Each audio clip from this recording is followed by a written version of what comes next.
Assalamualaikum warahmatullahi wabarakatuh. Selamat pagi, selamat siang, selamat sore, dan juga selamat malam kepada rekan-rekan dan juga Bapak Ibu sekalian yang menonton dan melihat video ini dimanapun dan kapanpun. Perkenalkan, nama saya Ahmad Syarif. Saya merupakan mahasiswa program studi pendidikan bisnis angkatan 2022 Fakultas Ekonomi dan Bisnis Universitas Negeri Jakarta. Dan di video ini saya akan melakukan presentasi ataupun penjelasan terkait apa yang sudah saya susun deskripsi saya dari bab 1 sampai dengan bab terakhir, bab 5. Kemudian sebelum saya ingin masuk ke bagian presentasi saya ingin berterima kasih yang sebanyak-banyaknya kepada dosen-dosen sekalian yang sudah memberikan ilmu yang bermanfaat, kepada dosen-dosen pembimbing akademik saya juga yang sudah membimbing dan juga memberikan masukan kepada saya selama masa perkuliahan, kepada dosen-dosen pembimbing skripsi saya yang juga sudah memberikan masukan, motivasi, dan juga saran yang sangat membangun selama saya menulis dan juga menyusun skripsi ini, dan juga kepada dosen-dosen penguji sekalian. Dan juga terakhir mungkin ya kepada administrasi, kepada staf, kepada Bapak Ibu staf administrasi prodi yang sudah membantu mahasiswa seperti saya. Oke, masuk ke presentasi saya. Ya, skripsi saya atau penelitian saya itu berjudul tentang pengaruh stres akademik dan manajemen waktu terhadap prokrastinasi akademik dengan cyberloafing sebagai variabel intervening pada siswa SMKN 8 Jakarta.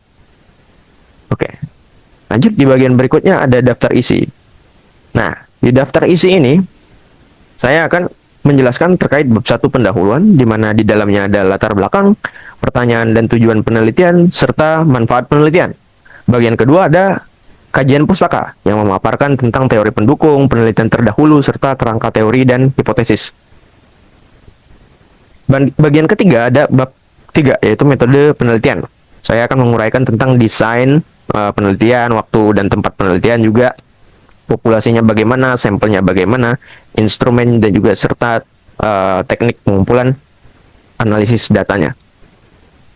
Kemudian di slide selanjutnya ada bab 4 dan juga bab 5, di mana bab 4 itu ada hasil dan pembahasan yang merupakan inti dari presentasi dan juga skripsi ini, yang berisikan deskripsi data, hasil analisis dan uji hipotesis.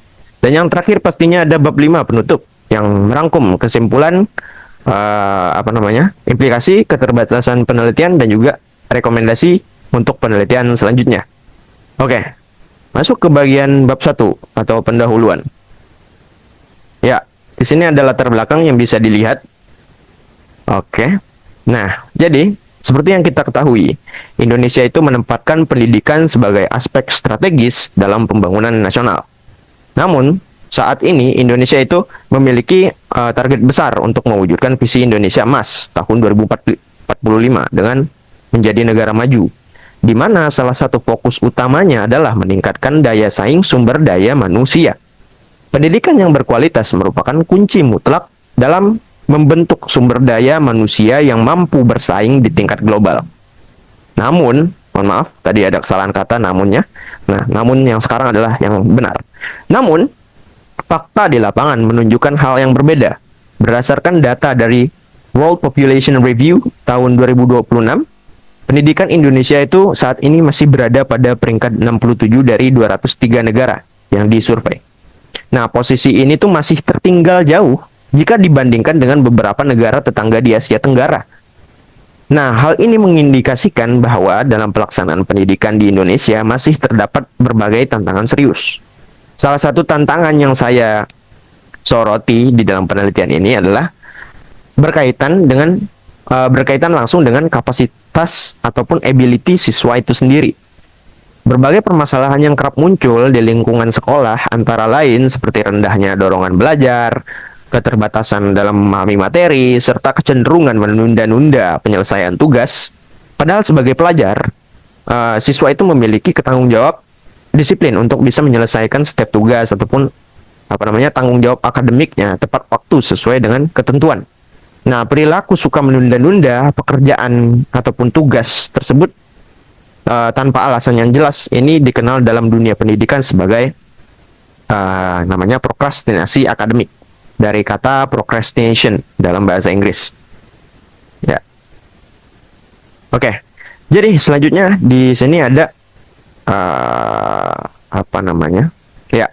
Jadi fenomena yang saya soroti di sini yaitu fenomena prokrastinasi akademik ini bukanlah masalah yang kecil. Jadi ada beberapa penelitian terdahulu yang diselenggarakan oleh Ardan dan kawan-kawan pada tahun 2024 di salah satu SMK di Semarang, yaitu SMKN 5 Semarang, mengungkap bahwa 65% siswa itu berada pada tingkat prokrastinasi yang tinggi dan 10% berada pada kategori yang sangat tinggi. Dan juga didukung oleh penelitian lain oleh Dayantri dan Netrawati pada tahun 2023 di SMA Negeri 8 Padang juga menunjukkan bahwa 63,6% responden ataupun ya siswa itu tergolong dalam kategori prokrastinasi yang tinggi. Nah, hal ini diperkuat oleh temuan Gunawan dan Hastuti tahun 2024 di Jakarta Barat nih, yang menemukan perilaku serupa.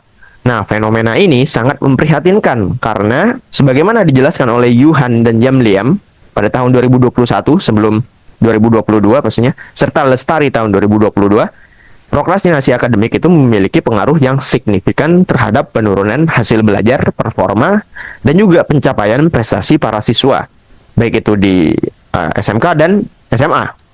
Namun yang saya soroti di sini adalah di jenjang SMK. Nah, selanjutnya. Oke. Nah, penelitian saya itu memfokuskan objek pada SMKN 8 Jakarta. SMKN 8 Jakarta itu dikenal sebagai salah satu SMK negeri unggulan di Jakarta.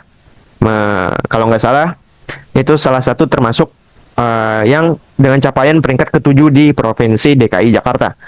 Dan posisi ke-926 secara nasional berdasarkan hasil UTBK tahun 2023. Nah, itu kan merupakan salah satu pencapaian yang bagus dari SMK ini gitu. Namun demikian, sekolah unggulan ini rupanya tidak lepas dari persoalan prokrastinasi akademik. Berdasarkan pengamatan awal ataupun observasi awal di kelas yang sudah saya lakukan pada bulan Februari, terlihat sejumlah siswa itu tidak segera mengerjakan tugas. Oh ya, selain Februari juga saya kebetulan pernah melakukan praktik praktik keterampilan mengajar di SMKN tersebut, sehingga saya juga sudah pernah mengobservasi dalam hal sekalian dalam hal PKM tersebut. Nah, berdasarkan pengamatan tersebut, dicampur nih PKM dan observasi di bulan Februari tadi, terlihat sejumlah siswa itu tidak segera mengerjakan tugas yang diberikan. Mereka cenderung itu melakukan aktivitas lain seperti berbincang dengan teman atau menggunakan handphone untuk aktivitas di luar akademik, sehingga tugas baru dikerjakan menjelang batas waktu pengumpulan. Nah, untuk memvalidasi hal ini, saya melakukan prariset terhadap 20 responden dari perwakilan kelas 10 dan 11 di berbagai program keahlian. Jadi, satu responden untuk perwakilan satu kelas, karena di sini 20 responden itu mewakili 20 kelas. Jadi, satu kelas, satu responden. Nah, hasil prariset menunjukkan angka yang mengkhawatirkan, karena 75% siswa itu menjawab ya, bahwa mereka pernah menunda tugas meskipun tahu tugas itu penting gitu. 95% siswa menjawab ya, bahwa mereka sering mengerjakan tugas ketika waktu pengumpulan telah mendekati tenggat waktu atau deadline. Dan 85% siswa menjawab ya lagi, bahwa rencana jadwal belajar mereka tidak terlaksana karena lebih memilih melakukan aktivitas lain. Lalu, apa yang memengaruhi tingginya angka prokrastinasi ini? Saya menanyakan kembali kepada 20 responden tersebut mengenai kecenderungan faktor penyebabnya, apa yang mereka rasakan, kenapa mereka melakukan itu. Hasilnya menunjukkan ada 2 faktor internal dan 1 faktor eksternal dengan persentase jawaban ya tertinggi, yaitu ada distress akademik, dipilih oleh 95% siswa. Ya, seperti ini. Di sini 95% siswa, terus ada manajemen waktu dipilih oleh 90% siswa, cyberloving dipilih oleh 70% siswa. Nah, cyberloving itu apa sih? Cyberloving yaitu penggunaan internet untuk tujuan di luar kegiatan akademik saat jam pelajaran menjadi sorotan khusus karena aktivitas distraksi digital ini itu sering menyita waktu produktif siswa selama sekolah. Dari penelusuran pustaka dan juga literatur yang sudah saya Baca, terdapat research gap atau ketidakkonsistenan temuan mengenai pengaruh stres akademik terhadap prokrastinasi akademik. Ada penelitian yang menyatakan stres itu bisa meningkatkan prokrastinasi. Namun ada juga yang ternyata menyatakan stres itu justru menurunkan prokrastinasi karena siswa ingin cepat menghilangkan beban tugas, menghilangkan stres tersebut sehingga mereka melakukan ataupun mengerjakan tugas lebih cepat. Di sisi lain, studi tentang cyberloafing di jenjang SMK di Indonesia itu masih tergolong sangat terbatas lah, dan sangat susah mencarinya. Dan belum ada penelitian yang mengkaji kombinasi antara stres akademik, manajemen waktu, cyberloafing, dan prokrastinasi akademik dalam satu model. Oleh karena itu, penelitian ini memiliki urgensi yang kuat untuk dilaksanakan. Selain itu, dari beberapa dari beberapa literatur yang sudah saya baca, cyberloafing itu memiliki kemampuan untuk menjadi mediasi atau variable intervening yang memediasi antara stres akademik kepada prokrastinasi akademik ataupun manajemen waktu ke prokrastinasi akademik.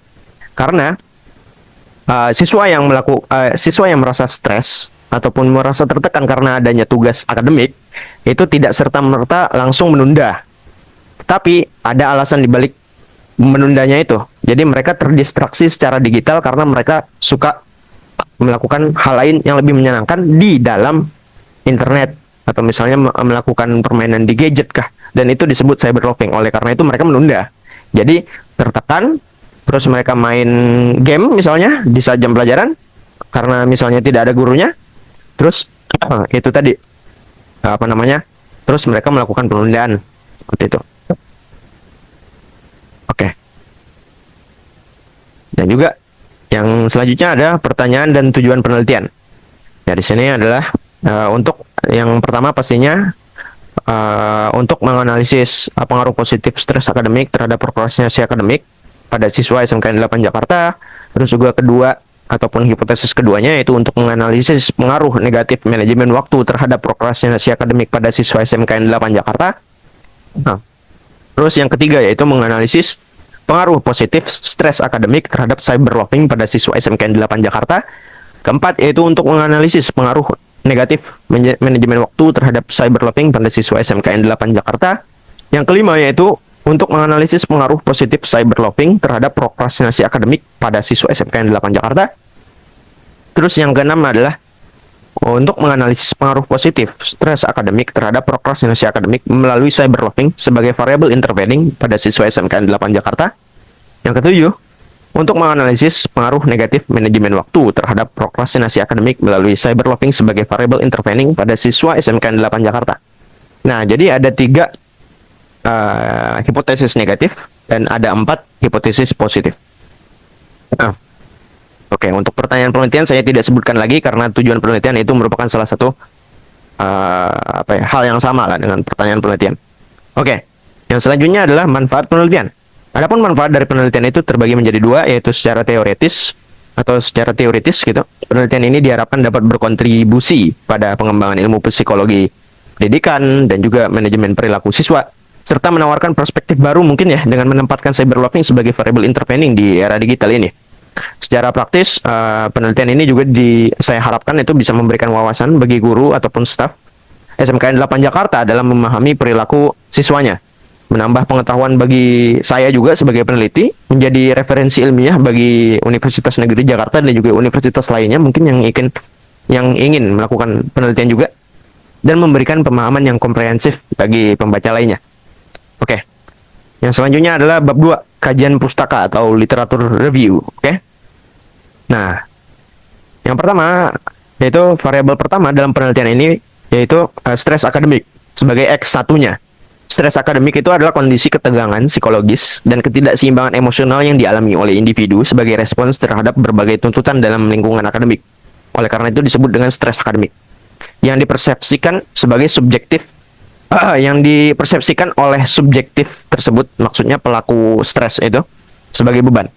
Dalam penelitian ini, pengukuran stres akademik itu menggunakan indikator yang diadaptasi dari Educational Stress Scale for Adolescents yang meliputi 5 indikator.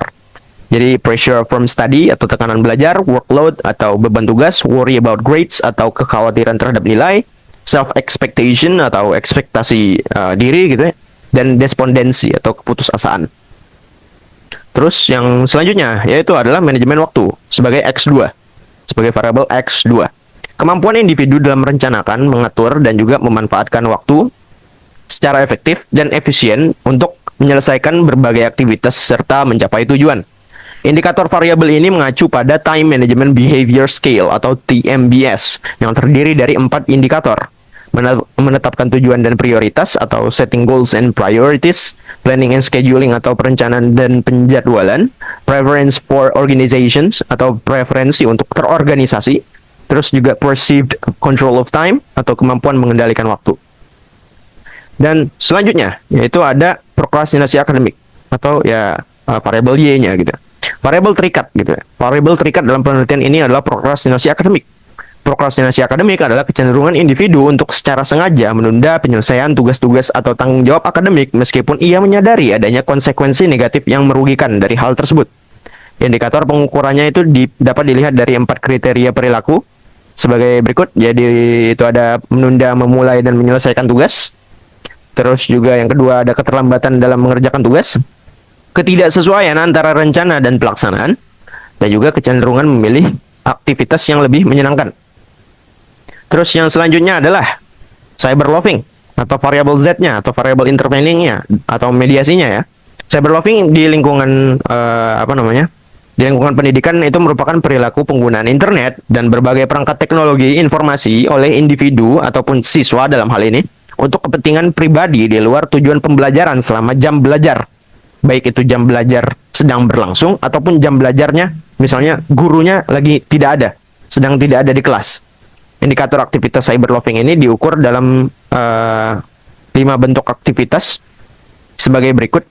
Jadi dalam konteks ketika jam belajar itu sharing atau berbagi konten di media sosial maksudnya, shopping, berbelanja online maksudnya saat jam belajar. Terus juga real time updating, pembaruan langsung atau memantau tren tertentu pada saat jam belajar, mengakses konten hiburan atau accessing online konten. Terus juga gaming online gaming, bermain game dalam hal ini dalam dalam kelas di saat jam belajar. Terus yang selanjutnya ada hasil penelitian terdahulu. Nah, dalam penyusunan kerangka berpikir itu peneliti ataupun saya merujuk pada temuan-temuan dari penelitian terdahulu. Misalnya Simatupang dan Margareta pada tahun 2023 yang menemukan bahwa stres akademik itu berpengaruh positif terhadap cyber loving. Kemudian penelitian Korvinsky dan Provsuk yang menegaskan bahwa manajemen waktu berpengaruh negatif terhadap cyber loving.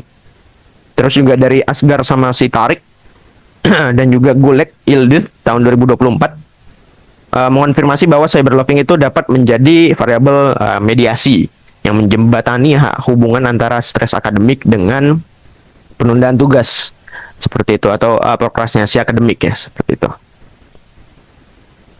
Oke. Nah, jadi inilah kerangka teori dan pengembangan hipotesis yang saya ajukan. Yaitu berdasarkan tinjauan teori dan penelitian terdahulu tersebut, maka dibentuklah kerangka model penelitian dengan 7 hipotesis yang akan diuji seperti berikut. Jadi terdapat pengaruh positif dari stres akademik ke prokrastinasi akademik. Terus juga manajemen waktu ke prokrastinasi akademik ada pengaruh negatif juga. Terus juga terdapat pengaruh positif stres akademik ke cyber loving. Terdapat pengaruh negatif manajemen waktu terhadap cyber loving. Terus H5-nya ada terdapat pengaruh positif cyber loving terhadap prokrastinasi akademik. Terus H6-nya atau hipotesis ke-6 ada terdapat pengaruh positif stres akademik terhadap prokrastinasi akademik melalui cyber loving. Terdapat pengaruh negatif manajemen waktu terhadap prokrastinasi akademik melalui cyber loving. Oke. Seperti yang bisa dilihat di sini ada jalan seperti ini. Oke, selanjutnya yaitu bab 3, metode penelitian. Oke. Jadi di sini ada desain, waktu, dan tempat penelitian. Jadi penelitian ini menggunakan pendekatan kuantitatif pastinya. Data primer saya peroleh secara objektif menggunakan instrumen kuesioner berskala Likert. Nah, penelitian ini dilaksanakan di SMKN 8 Jakarta yang berlokasi di Jalan Raya Pejaten, Pasar Minggu, Jakarta Selatan. Waktu pelaksanaan penelitian ini direncanakan dari Januari sampai Juni tahun 2026, di mana Januari saya menyusun outline, Februari penyusunan proposal, Maret penyempurnaan proposal, April saya seminar proposal, Mei saya sudah turun ke lapangan untuk menyebarkan kuesioner ke para responden atau pengumpulan data primernya. Juni saya sudah melakukan penyusunan laporan akhir dan juga ekspektasi untuk melakukan sidang akhir. Seperti itu. Oke, yang selanjutnya ada populasi dan sampel. Nah, di sini seperti yang saya sudah ketahui dari SMKN 8 Jakarta, jadi populasi sasaran dalam penelitian ini adalah seluruh siswa kelas 10 dan siswa kelas 11 atau X dan XI di SMKN 8 Jakarta yang totalnya berjumlah 715 siswa. Siswa kelas 12 dalam hal ini itu secara sengaja tidak diikutsertakan sebagai populasi karena mereka sedang menjalani program praktik kerja lapangan. Selain itu mereka juga sudah ada yang lulus, sehingga beban tugas dan dinamika akademiknya tidak akan sebanding jika disamaratakan dengan anak kelas 10 dan juga kelas 11 yang masih melakukan kegiatan akademik ketika saya melakukan penelitian. Nah, untuk menentukan jumlah sampel yang representatif dari total populasi 715 siswa tadi, saya itu menggunakan rumus Slovin dengan tingkat margin 5% gitu. Margin of error-nya maksudnya 5%. Nah, dari perhitungan tersebut didapatkan jumlah sampel akhir sebanyak 257 siswa. Teknik pengambilan sampel yang saya gunakan adalah proportional random sampling yang memastikan bahwa setiap program keahlian dan kelas mendapatkan kuota sampel yang adil sesuai dengan porsi rasionya. Seperti ini jadinya. Oke. Dan yang selanjutnya ada penyusunan instrumen. Jadi instrumen penelitian yang digunakan itu berupa kuesioner digital, penyusunan butir pernyataan diadaptasi dari alat ukur yang telah tervalidasi dari penelitian terdahulu. Jadi untuk stres akademik ada diadaptasi dari ISSA, ada 16 item pernyataan, terus juga manajemen waktu 15 item pernyataan, prokrastinasi akademik ada 13 item pernyataan. Cyber Loving ada 16 item pernyataan, jadi total butir pernyataan kuesionernya ada 60. Seperti itu. Secara total draft instrumen awal ini ya tadi 60 butir pernyataan. Sebelum disebarkan ke sampel utama sebanyak 257 siswa, kuesioner ini akan terlebih dahulu melalui tahap uji coba instrumen kepada 30 siswa dari populasi yang sama, namun di luar dari 257 siswa sampel utama, agar kemurnian datanya itu tetap terjaga lah seperti itu dan juga valid. Oke, jadi teknik pengumpulan data di sini. Jadi teknik pengumpulan data itu menggunakan kuesioner tertutup dengan skala Likert 6 poin. Jadi rentang jawaban dimulai dari angka 1 untuk sangat tidak setuju hingga angka 6 untuk sangat setuju. Jadi rasionalisasi untuk metodologis dari penghilangan poin ganjil atau opsi netral gitu ya. Misalnya ini didasarkan pada upaya untuk meminimalisir central tendency bias. Seringkali itu biasanya responden ataupun siswa berusia remaja itu seperti siswa SMK itu memiliki kecenderungan untuk berlindung di opsi netral sebagai jawaban aman ketika ragu atau enggan berpikir panjang. Jadi skala genap atau forced choice gitu, seperti ini, seperti yang saya gunakan. Itu secara psikologis itu memaksa responden atau siswa untuk bisa mengambil sikap tegas apakah condong ke arah setuju atau tidak setuju, sehingga varians dan validitas data yang bisa diperoleh itu menjadi jauh lebih tajam dan juga harapannya lebih berkualitas seperti itu. Oke, yang selanjutnya ada teknik analisis data. Untuk analisis data, penelitian ini menggunakan pendekatan structural equation modeling berbasis partial least squares atau ya SEMPLS yang dioperasikan menggunakan perangkat lunak Smart PLS versi 4. Dan juga SEMPLS ini dipilih karena fleksibilitas dan kekuatannya dalam menguji model yang kompleks secara simultan, terutama model yang melibatkan variabel intervening tanpa menuntut syarat asumsi data yang harus berdistribusi normal layaknya CBSEM gitu. Jadi pertama itu ada evaluasi outer model atau model pengukuran. Jadi tujuannya itu adalah untuk menguji kualitas dan keabsahan instrumen sebagai alat ukur gitu. Pengujian ini juga mencakup uji validitas konvergen, validitas diskriminan, dan reliabilitas konsistensi internal. Kedua itu ada evaluasi inner model atau model struktural. Tujuannya adalah untuk memprediksi dan mengevaluasi hubungan antar variabel laten. Pengujian ini itu mencakup uji koliniaritas atau VIF, koefisien determinasi atau R square, ukuran efek atau F square, serta uji PLS predik atau Q2 predict. Terakhir juga dilakukan uji hipotesis menggunakan prosedur bootstrapping. Seperti itu. Oke, lanjut ke bagian inti dari skripsi ini pastinya, yaitu bab 4, hasil dan pembahasan. Ya, oke. Nah, jadi di bagian ini ada deskripsi data karakteristik untuk responden ya. Dari penyebaran kuesioner akhir itu terkumpul data dari 257 responden yang valid.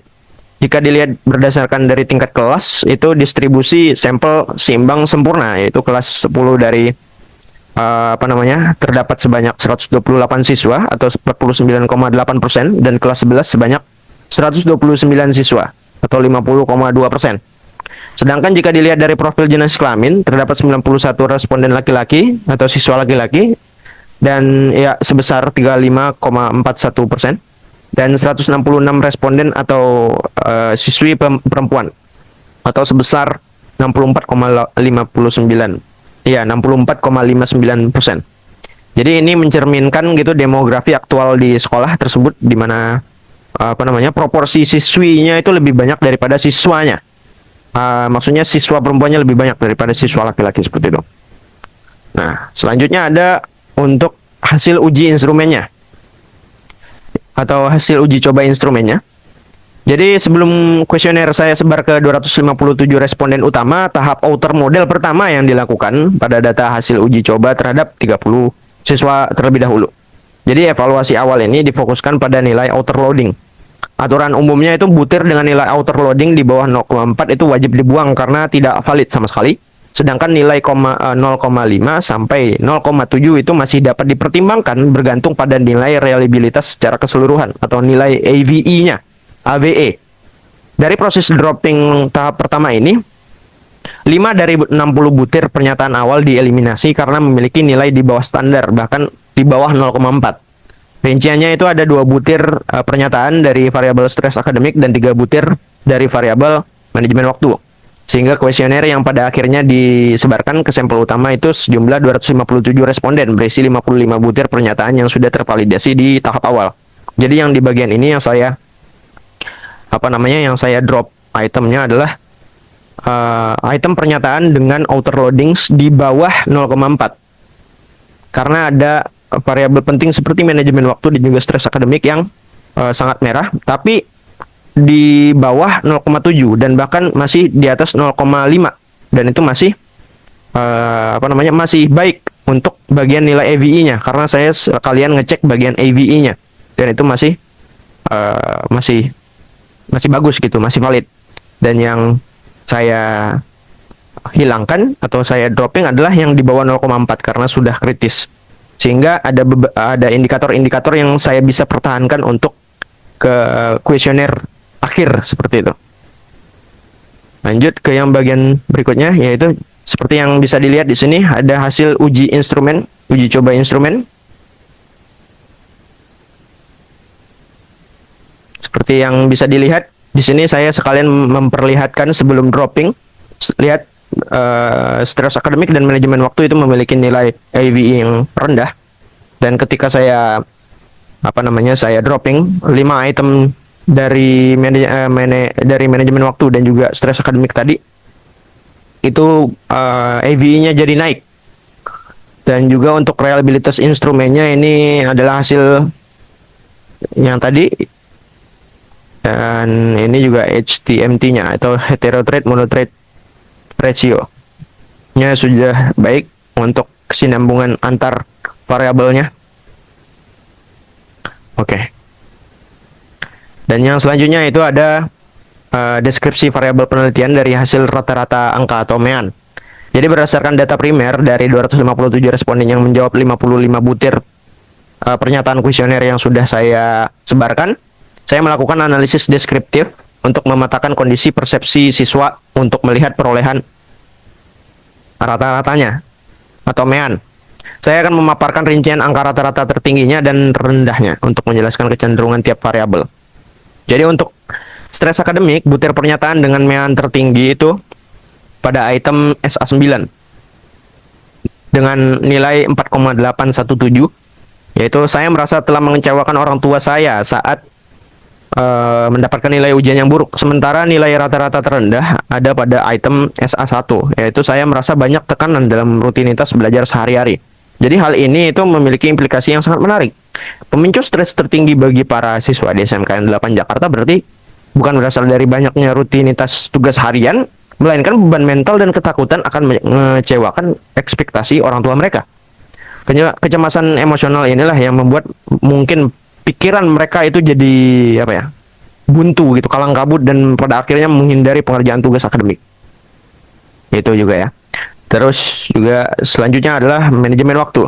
Bisa dilihat yaitu item yang tertingginya adalah di sini ya MW9.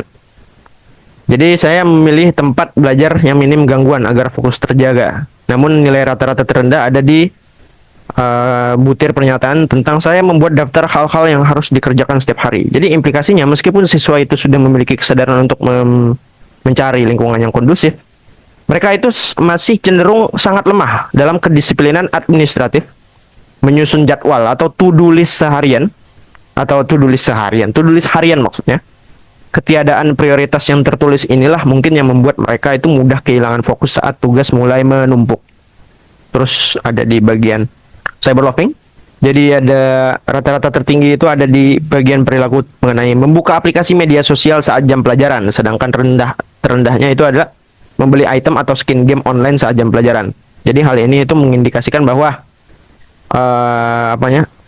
distraksi digital itu tertinggi didominasi oleh akses media sosial saat jam pelajaran. Jadi implikasinya berarti gadget digunakan sebagai strategi untuk coping mechanism atau pelarian instan mungkin untuk melepas stresnya. Yang sayangnya justru menjebak dan membuang waktu produktif belajar mereka secara sia-sia. Terus selanjutnya ada prokrastinasi akademik. Nilai rata-rata tertinggi ada di bagian item yang berbunyi keinginan memulai aktivitas atau melakukan aktivitas lain yang lebih menyenangkan seringkali mengalahkan niat untuk segera memulai pengerjaan tugas. Sementara rata-rata terendah ada di menghindari atau mengabaikan tugas baru jika beban tugas lain sudah menumpuk. Jadi kesimpulannya mayoritas siswa itu melakukan penundaan dikarenakan alasan adanya kegiatan lain yang lebih menyenangkan. Hal ini menunjukkan bahwa siswa itu tidak menunda dikarenakan adanya faktor tugas yang sulit ataupun ada tugas baru, namun dikarenakan adanya kegiatan lain yang lebih menyenangkan untuk dilakukan terlebih dahulu. Seperti itu. Oke. Nah, ini ada outer model. Yang ini merupakan outer model dari hasil kuesioner akhir yang sudah didistribusikan kepada 257 responden secara utuh. Jadi tahap pertama pastinya ya ini outer model ada untuk memastikan indikator-indikator valid dan variable. Jadi guna dari uji validitas konvergen adalah untuk menilai sejauh mana sebuah indikator itu bisa berkolerasi dengan konstruk latennya. Jadi parameter yang dilihat adalah nilai outer loading dan average variance extracted.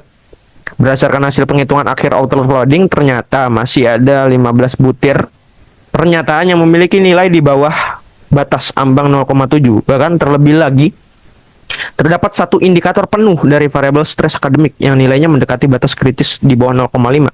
Yang mana ini tidak bisa ditoleransi lagi karena beresiko merusak struktur model. Oleh karena itu ada indikator di di stres akademik yang saya hilangkan, yaitu worry about grades. Karena seluruh butir pernyataan di dalam indikator tersebut itu tidak valid dan bahkan jauh di bawah 0,4. Dan bahkan ada yang di bawah 0,5 dan juga jauh gitu. Dan itu sudah kritis sekali sehingga saya terpaksa untuk menghilangkan indikator tersebut karena butir pernyataan di dalam indikator tersebut sudah tidak valid. Oleh karena itu, jadi untuk secara total saya mengeliminasi 15 butir pernyataan yang tidak valid agar kualitas model yang saya hitung dan ujikan itu bisa maksimal. Hasilnya tersisa 40 butir pernyataan yang kuat untuk dilanjutkan ke uji hipotesis. Jadi setelah dieliminasi, nilai AVI seluruh variabel telah melebihi angka 0,5. Jadi misalnya ini bisa dilihat. Nah, ada ya, bisa dilihat seperti itu. Ada misalnya nilai AVE-nya di situ ada 0,515 untuk stres akademiknya, cyber loving-nya 0,606, yang bermakna validitas konvergen dari setiap variabel telah terpenuhi dengan baik. Terus juga validitas diskriminan gitu, guna dari pengujian ini untuk memastikan secara statistik bahwa setiap variabel itu unik, tidak saling tumpang tindih antar indikator dan juga butir pernyataannya, yang maknanya dengan variabel ya tidak saling tumpang tindih dengan variabel lain di dalam model gitu. Yang analisis ini menggunakan rasio heterotrait monotrait ratio of correlations atau HTMT. Ambang batas amannya itu di bawah 0,85 atau 0,9. Hasil pengujian menunjukkan bahwa nilai HTMT dalam model ini itu tertinggi 0,526, yaitu antara stres akademik dan prokrastinasi akademik. Karena semua nilai HTMT berada jauh di bawah 0,85, berarti validitas diskriminan model ini dinyatakan sempurna gitu ya.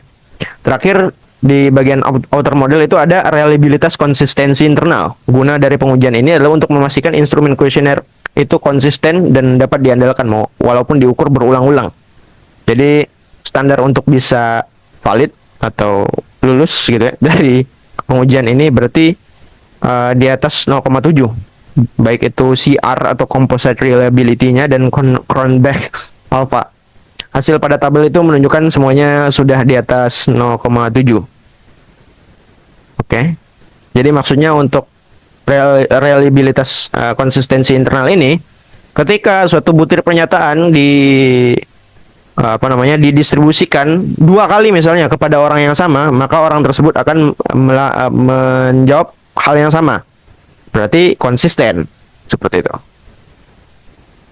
Oke, lanjut. Ada inner model.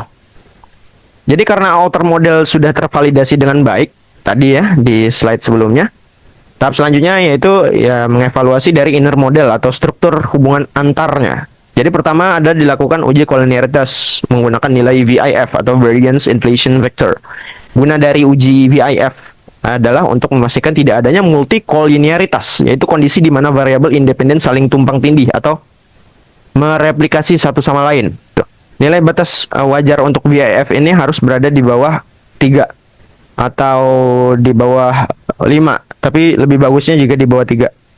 Hasil pengujian matriks VIF inner model ini bisa dilihat nilai tertinggi hanyalah sebesar 1,089, yaitu jalur dari cyber loving ke prokrastinasi akademik. Hal ini membuktikan bahwa model terbebas sepenuhnya dari masalah bias multikoliniaritas yang mungkin bisa dibilang kritis gitu ya.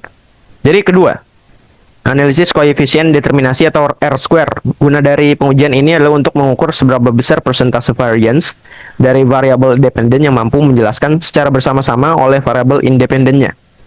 Jadi misalnya seperti yang mungkin saya akan jelaskan di sini. Jadi nilai R-square pada variabel cyber loving didapat sebesar 0,082. Ini berarti bahwa keberadaan cyber loving yang dilakukan oleh siswa itu mampu dipengaruhi dan dijelaskan oleh kombinasi stres akademik dan manajemen waktu sebesar 8,2%. Ya, kategori ini sangat lemah sih. Sementara 91,8% sisanya dipengaruhi oleh faktor lain di luar penelitian ini, misalnya kecanduan gadget atau kontrol pengaruh teman sebaya dan lain-lain. Sementara itu, nilai R-square pada variabel prokrastinasi akademik itu sebesar 0,445. Ini bermakna bahwa variabel prokrastinasi akademik dipengaruhi secara serentak oleh stres akademik dan manajemen waktu ataupun cyber loving sebesar 44,5%. Masih lemah, namun menuju menengah, dan 55,5%-nya berarti itu sisanya dipengaruhi oleh kontribusi dari variabel lain yang tidak diteliti, seperti itu. Ketiga, pengujian ukuran efek atau F-square. Guna dari F-square ini adalah membedah kontribusi relatif atau daya pengaruh dari setiap konstruk independen satu persatu ke dalam model. Berdasarkan hasil pengolahan, kontribusi relatif stres akademik ke prokrastinasi akademik itu memiliki angka paling besar, yaitu 0,274, yang bisa dikategorikan itu pengaruh sedang menuju kuat. Ini menunjukkan bahwa peran stres sangat dominan dalam memicu prokrastinasi akademik. Yaitu selanjutnya, keempat, pengujian PLS predict. Yang bisa dilihat di sini, ya ini dia, PLS predict. Ya, jadi guna dari pengujian mutakhir ini itu untuk menilai apakah model yang dibangun itu memiliki keandalan jika digunakan untuk memprediksi data-data baru di luar sampel yang ada, out of sample predictive power. Nah, evaluasi pertama dilihat dari nilai Q-square predict, di mana syarat utamanya itu harus bernilai di atas 0. Hasil penghitungannya menunjukkan bahwa Q2 predict untuk cyber loafing adalah 0,06, kecil, dan prokrastinasi akademik 0,315. Keduanya bernilai positif yang menandakan relevansi prediktif awal bisa terpenuhi, seperti itu. Nah, untuk evaluasi PLS predict yang lebih mendalam dilakukan dengan membandingkan nilai error atau tingkat kesalahan antara model regresi canggih, maksudnya PLS-SEM, dengan model regresi dasar linear model atau ya linear model maksudnya LM di level indikator atau butir pernyataannya. Ada dua parameter nih. Ada RMSE dan MAE. Hasil komputasi ataupun penghitungan menunjukkan bahwa pada parameter RMSE itu seluruh butir pernyataan dalam model PLSM memiliki nilai error yang lebih rendah dibandingkan LM. Dan dari bukti ini itu bisa dibuktikan bahwa model penelitian saya itu memiliki kapasitas high predictive power untuk bisa memprediksi bagaimana nantinya jika instrumen-instrumen ini dipakai untuk penelitian selanjutnya untuk sampel-sampel yang lain. Yang artinya ya akurasi penghitungan juga bisa sangat terpercaya untuk bisa diaplikasikan kembali seperti itu. Terus yang selanjutnya adalah hasil penelitian yang adalah uji hipotesis. Nah itu di tahapan uji hipotesis ini untuk menjawab semua rumusan masalah atau pertanyaan dan tujuan penelitian. Nah, pengujian signifikansi kausalitas antar variabel itu dilakukan secara algoritmik menggunakan prosedur bootstrapping sebanyak 5.000 kali pengacakan subsample. Jadi aturan utamanya adalah hipotesis dinyatakan sah dan diterima apabila probabilitas atau p-value itu lebih kecil dari 0,05 dan tingkat statistik atau p-value-nya melampaui angka 1,96. Dan arah hubungan atau kausalitasnya itu positif atau negatif dapat dilihat pada original sample atau beta ya ada ada lambang betanya. Jadi bisa dilihat di sini setiap hipotesis yang sudah saya ajukan dalam pertanyaan dan tujuan penelitian itu bisa diterima karena semua kriteria sudah sampai dan juga terpenuhi. Bisa dilihat t-values-nya jauh dari 1,96, p-values-nya juga kurang dari 0,05. Seperti itu. Jadi selain itu setiap hasil penghitungan original sampel juga bisa dilihat sesuai sekali dengan hipotesisnya, yaitu stres akademik dengan prokrastinasi akademik itu menunjukkan pengaruh positif. Ya benar, pengaruh positif. Manajemen waktu ke prokrastinasi akademik pengaruh negatif. Stres akademik ke cyber loafing pengaruh positif. Manajemen waktu ke cyber loafing pengaruh negatif. Cyber loafing ke prokrastinasi akademik pengaruh positif. Dan ini juga stres akademik ke cyber loafing, terus juga ke prokrastinasi akademik positif pengaruhnya. Manajemen waktu ke cyber loafing dan juga ke prokrastinasi akademik ya negatif. Nah, jadi oke, masuk ke bagian pembahasan. Jadi dari diterimanya ketujuh hipotesis tadi itu terdapat benang merah pembahasan yang bisa dibilang mungkin ya termasuk penting. Jadi terbukti bahwa untuk H1-nya ya, terbukti bahwa tekanan emosional dan beban psikologis itu yang dirasakan oleh siswa akibat tuntutan akademik dapat mendorong munculnya sikap cuek atau sikap sikap antipati mungkin ya bisa dibilang terhadap tugasnya, sehingga berujung pada perilaku prokrastinasi akademik demi menghindari situasi yang dirasa tidak nyaman tersebut. Namun apabila siswa memiliki kemampuan manajemen waktu yang baik gitu ya untuk H2-nya, mampu menentukan prioritas dan mengalokasikan jadwal, maka kebiasaan menunda ini bisa ditekan ataupun ya berkurang. Selanjutnya untuk H3, selanjutnya kondisi mental gitu, siswa yang terjebak dalam tekanan stres yang tinggi itu cenderung memaksa mereka mencari pelarian sementara mungkin ya bisa dibilang saat jam pelajaran ataupun di kelas. Jadi pelarian atau coping mechanism ini termanifestasi ataupun termanifestasi lah atau terrepresentasikan oleh anak-anak ataupun siswa dalam bentuk aktivitas digital di luar kegiatan akademik atau ya cyberloving gitu. Jadi kembali lagi ya. Terus juga untuk H4-nya, pengelolaan waktu atau manajemen waktu yang baik atau efektif berfungsi sebagai benteng atau mekanisme pengendalian diri mereka atau siswa untuk bisa menangkal berbagai godaan gitu. Godaan dan distraksi digital yang merusak fokus mereka. Dan juga untuk H5, cyberloving itu sendiri pasti jelas memperburuk kondisi belajar. Waktu produktif di sekolah yang seharusnya didedikasikan untuk mencerna materi tersita habis oleh waktu di internet gitu, yang secara otomatis memicu penundaan pengerjaan sekolah. Dan juga H5 yang paling menarik dalam penelitian ini adalah keberadaan cyberloving secara secara empiris mungkin ya, dari penelitian terdahulu yang sudah dibuktikan juga. Itu secara empiris bisa dibilang sah menjadi jembatan mediator walaupun memang agak lemah pengaruhnya. Jadi kelemahan dalam pengaturan waktu maupun tingginya paparan stres akademik itu efeknya akan langsung diperburuk jika siswa melakukan cyberloving.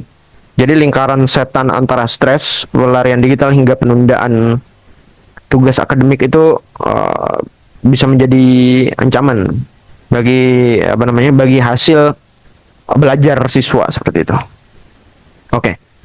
Memasuki yang terakhir yaitu bab 5 penutup. Oke, di sini ada kesimpulan. Hampir sama dengan bagian pembahasan tadi, namun di sini saya akan simpulkan sedikit saja. Jadi, untuk bagian kesimpulan, ya, hipotesis pertama, semakin tinggi tingkat stres akademik yang dialami siswa, maka semakin tinggi pula kecenderungan mereka untuk menunda-nunda tugas akademik. Semakin rendah tingkat stres akademik yang dialami oleh mereka, maka semakin rendah juga prokrastinasi akademik. Hipotesis kedua, semakin baik kemampuan manajemen waktu siswa, maka tingkat prokrastinasi akademik semakin rendah. Semakin rendah kemampuan manajemen waktu siswa, maka semakin tinggi prokrastinasi akademik. Tingkat stres, maksudnya hipotesis ketiga, tingkat stres akademik yang meningkat sejalan dengan peningkatan kebiasaan cyberloving pada siswa. Namun, mereka yang memiliki tingkat stres rendah, maka cenderung akan memiliki cyberloving yang rendah juga. Bahkan mungkin tidak ada. Terus juga hipotesis keempat, sebaliknya, perencanaan waktu yang terkendali ataupun siswa yang memiliki perencanaan dan manajemen waktu yang baik, maka akan memiliki cyberloving yang rendah. Namun mereka ataupun siswa yang memiliki manajemen waktu yang kurang baik, maka cyberlovingnya tinggi. Terus H5, yaitu hipotesis yang kelima, semakin tinggi perilaku cyberlovingnya atau semakin tinggi distraksi cyberloving yang dilakukan oleh siswa tersebut, maka semakin tinggi pula angka penundaan tugasnya. Karena semakin tinggi stres akademik, semakin tinggi juga cyberlovingnya, semakin tinggi juga prokrastinasi akademiknya. Terus yang terakhir, H ketujuh. Jadi cyberloving itu bisa memperparah dampak dari manajemen waktu. Jika manajemen waktunya itu tidak dilakukan dengan baik. Jadi pengaruh manajemen waktu terhadap prokrastinasi akademik tidak hanya terjadi secara langsung, tetapi juga melalui jalur tidak langsung melalui cyberloving. Ketika manajemen waktunya kurang baik, maka cyberlovingnya naik. Ketika cyberloving naik, penundaan waktu, maksudnya prokrastinasi akademiknya juga naik. Seperti itu. Oke. Yang selanjutnya adalah implikasi. Implikasi praktis dan implikasi teoretis. Implikasi praktis dari penelitian ini adalah temuan dari setiap penelitian yang sudah saya lakukan ini, maksudnya seluruh progres penelitian yang sudah saya lakukan ini, itu saya harapkan mampu menjadi referensi kuat bagi SMKN 8 Jakarta ya mungkin, maupun institusi sekolah vokasi mungkin ya, sekolah vokasi lainnya ataupun SMA lainnya. Data yang ada itu bisa dijadikan landasan merancang program bimbingan konseling yang terarah mungkin. Dan juga misalnya program literasi penggunaan program literasi penggunaan gadget di sekolah, di area sekolah. Terus juga pelatihan konkret mungkin ya kepada para siswa untuk bisa menyusun to-do list dengan baik dan benar, ataupun pendekatan psikologis dalam membantu siswa mengelola stres ketakutan terhadap akademik gitu ya. Terus juga eh, apa namanya itu tadi implikasi praktisnya. Dan kalau untuk implikasi teoritisnya itu dari apa yang sudah saya jelaskan tadi terkait stres akademik, manajemen waktu, cyberloving, dan prokrastinasi akademik. Jadi untuk stres akademik itu bisa dilihat dari hasil deskripsi variabel penelitian yang sudah saya sebutkan sebelumnya, bahwa tekanan psikologis terbesar yang dirasakan siswa itu bersumber dari ketakutan akan mengecewakan ekspektasi orang tua terhadap hasil ujian, dan bukan berasal dari rutinitas atau beban belajar sehari-hari di sekolah.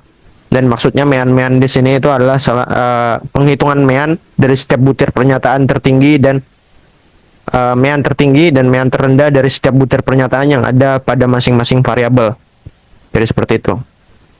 Dan manajemen waktu di sini, siswa telah memiliki kesadaran yang tinggi dalam memilih lingkungan belajar yang minim gangguan untuk menjaga fokus. Karena mean tertingginya ada di butir pernyataan terkait itu, namun masih sangat lemah dalam kedisiplinan menyusun daftar perencanaan tugas harian. Dan juga cyberlovingnya, bentuk distraksi digital yang paling sering dilakukan siswa adalah memainkan media sosial secara diam-diam mungkin ya saat jam pelajaran berlangsung. Sedangkan aktivitas bermain game ataupun pembelian item game online itu sangat jarang dilakukan. Dan prokrastinasi akademik, perilaku menunda pada siswa lebih didominasi oleh godaan untuk melakukan aktivitas lain yang lebih menyenangkan pastinya, dengan ya mean butir pernyataan tertingginya, dan juga dibandingkan dengan alasan menghindari pekerjaan akibat beban tugas yang sudah menumpuk. Oke. Dan selanjutnya saya akan menjelaskan terkait keterbatasan penelitian dan juga rekomendasi untuk penelitian selanjutnya. Jadi ada 4 keterbatasan penelitian sekaligus 4 rekomendasi untuk penelitian selanjutnya, karena saling bersinkronisasi antara keterbatasan dan rekomendasi ini. Jadi penelitian saya ini hanya menggunakan pendekatan kuantitatif melalui survei tanpa ada wawancara maupun observasi secara langsung, sehingga belum dapat menggali secara mendalam motif psikologis siswanya. Walaupun saya bilang tadi saya ada observasi, itu observasi untuk pra-riset saja, bukan observasi yang dilakukan dalam pengambilan data primer, seperti itu ya. Jadi oleh karena itu, untuk rekomendasi penelitiannya atas keterbatasan tersebut adalah penelitian yang selanjutnya itu disarankan sekali untuk bisa melakukan pendekatan penelitian mixed method atau metode kualitatif seperti wawancara ataupun focus group discussion FGD untuk memahami alasan siswa secara lebih mendalam, gitu ya. Dan juga yang kedua, keterbatasan penelitian yang kedua adalah penelitian ini hanya dilakukan pada siswa di satu SMK negeri di wilayah perkotaan, sehingga hasil penelitian itu tidak bisa menjamin ataupun belum tentu bisa dapat menjadi gambaran kondisi siswa di sekolah lain dengan latar belakang yang berbeda.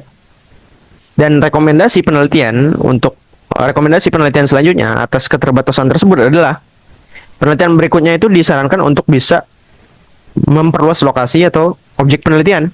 Misalnya dengan membandingkan siswa SMA dan SMK di berbagai daerah dalam cakupan yang lebih luas di Indonesia, ataupun ya mungkin bisa di luar negeri juga gitu.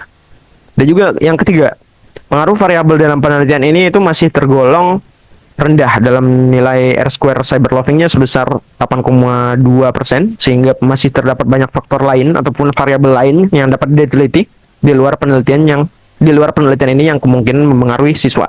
Jadi rekomendasi untuk penelitian selanjutnya yaitu adalah untuk mencari variabel lain ataupun menambahkan variabel lain seperti kecanduan smartphone kah, atau kepribadian kah, atau ya pengaruh teman sebaya untuk bisa diteliti seperti itu. Terus juga keterbatasan penelitian yang keempat adalah penelitian ini hanya menggunakan pendekatan cross-sectional,